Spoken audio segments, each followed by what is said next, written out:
স্বাগতম জনাইছো মোৰ অন্য এটা ভিডিঅ'লৈ আৰু আজি আলোচনা কৰিম IJKL চাৰিটা বৰ্ণৰ বিষয়ে। এইকেইটানো অসমীয়াত কেনেধৰণে উচ্চাৰণ হয় তাৰ ওপৰতে আলোচনা কৰিম।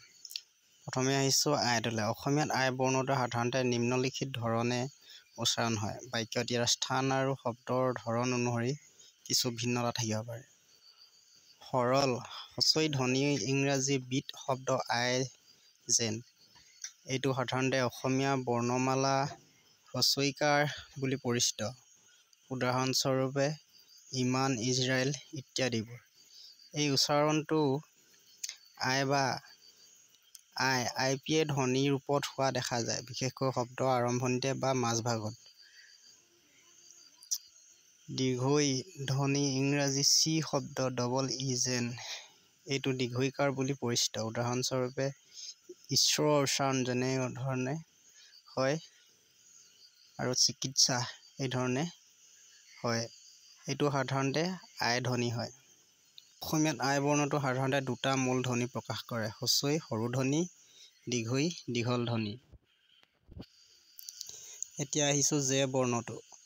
অসমীয়াত জে বৰ্ণটোৱে সাধাৰণতে দুটা ধৰণৰ উচ্চাৰণ দেখা যায়: শব্দৰ উৎস দেশীয় বা বিদেশী আৰু স্থানভেদে ইয়াৰ ধ্বনি ভিন্ন হ'ব পাৰে।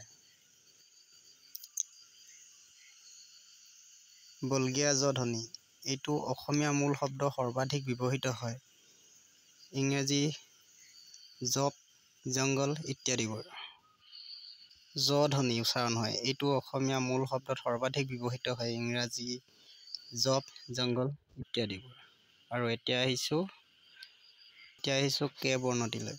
অসমীয়াত ইংৰাজী কে বৰ্ণটোৱে সাধাৰণতে নিম্নলিখিত ধৰণে উচ্চাৰণ হয়। এই শব্দত নিৰ্ভৰ কৰে বিশেষকৈ ই দেশীয় অসমীয়া সংস্কৃত মূল নে বিদেশী ইংৰাজী বা অন্য ভাষাৰ পৰা আহৰিত শব্দত আহিছে নে নাই। কে শব্দটোৱে ক ধ্বনি বুজায়।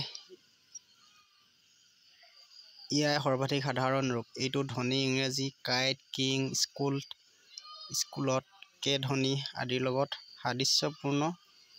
অসমীয়াত এইটো ব্যৱহাৰ হয়। উদাহৰণস্বৰূপে কিতাপ, কলম, কাগজ ইত্যাদিবোৰ।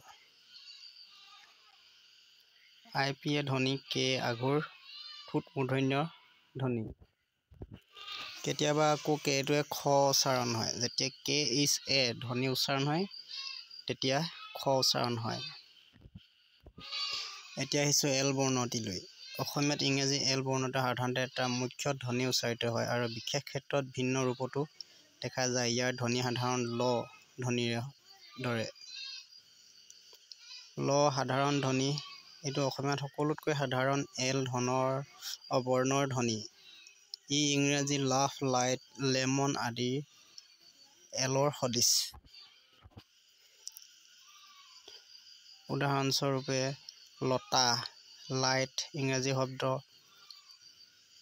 ট্ৰান্সলেট কৰাৰ সময়ত চকলেট ইত্যাদিবোৰ।